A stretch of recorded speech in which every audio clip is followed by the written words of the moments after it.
লুট হওয়া অস্ত্র ভোটের আগে উদ্ধারের নির্দেশ দিয়েছেন প্রধান উপদেষ্টা ডক্টর মোহাম্মদ ইউনূস। নিকার বৈঠকে এই নির্দেশ দেন তিনি। এদিকে স্বরাষ্ট্র ও স্বাস্থ্য মন্ত্রণালয়কে দুটি বিভাগ করার আগে সরকারের সিদ্ধান্ত বাতিল করে আবার একীভূত করেছে সরকার। বৈঠকে পরে প্রধান উপদেষ্টার প্রেস সচিব শফিকুল আলম জানিয়েছেন, নির্বাচন নিয়ে কোনো শঙ্কা নেই। যারা নির্বাচন হবে না বলছেন তারা গণতন্ত্র বিরোধী এবং প্রোপাগান্ডা ছড়াচ্ছে বলেও মন্তব্য করেন শফিকুল আলম। রকুনুজ্জামানের রিপোর্ট। মঙ্গলবার রাষ্ট্রীয় অতিথি ভবন যমুনায় প্রধান উপদেষ্টার সভাপতিত্বে প্রশাসনিক পুনর্বিন্যাস সংক্রান্ত জাতীয় বাস্তবায়ন কমিটি নিকারের সভা অনুষ্ঠিত হয়। সভায় আগে সরকারের করার স্বরাষ্ট্র মন্ত্রণালয়ের দুটি বিভাগ জননিরাপত্তা ও সুরক্ষা সেবা বিভাগকে একত্রিত করার সিদ্ধান্ত হয়। একইভাবে স্বাস্থ্য মন্ত্রণালয়ের দুটি বিভাগকেও একত্রিত করার সিদ্ধান্ত হয়েছে। মহিলা ও শিশু বিষয়ক মন্ত্রণালয়ের নাম পরিবর্তন করে নারী ও শিশু মন্ত্রণালয় করা হয়। এছাড়া গাজীপুর জেলায় পূর্বাচল উত্তর, নারায়ণগঞ্জ জেলায় পূর্বাচল দক্ষিণ, কক্সবাজারে মাতারবাড়ি এবং নরসিংদীর রায়পুরাকে ভেঙে নতুন 4টি থানা করার সিদ্ধান্ত হয় নিকারে।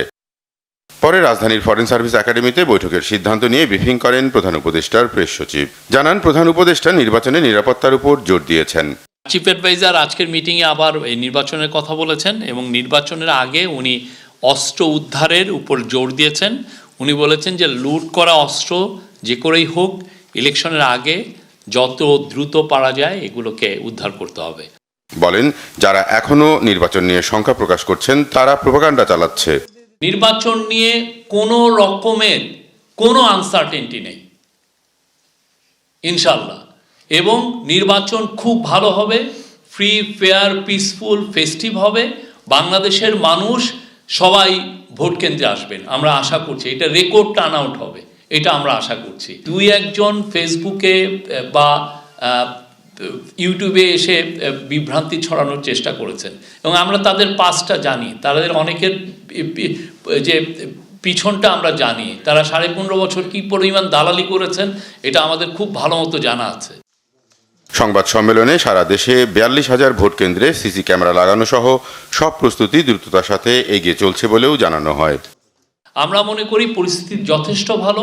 দু একটা আইসোলেটেড ঘটনা ঘটছে, বাট নির্বাচন খুব ভালো। আর মাত্র আজকের পরে মাত্র 22 দিন আছে এবং সেটার জন্য যথেষ্ট প্রিপারেশন হচ্ছে। সিসিটিভির বিষয়টা আজকে আমরা আপনাদেরকে পুরো আপডেটটা দিলাম। তারপরে বডি অন ক্যামেরার বিষয়ই হচ্ছে। কালকে আমাদের হোম অ্যাডভাইজার গতকাল বলেছেন যে 9 লক্ষ বিভিন্ন বাহিনীর মেম্বার থাকবেন ইয়েতে। তো আমরা আশাবাদী খুব ভালো ইলেকশন হবে। আর পলিটিক্যাল পার্টিগুলোও দেখেছেন অনেক কনস্ট্রাকটিভ ডায়ালগ করছেন, অনেক ধরনের কথাবার্তা বলছেন যেগুলো নির্বাচনের জন্য ইতিবাচক।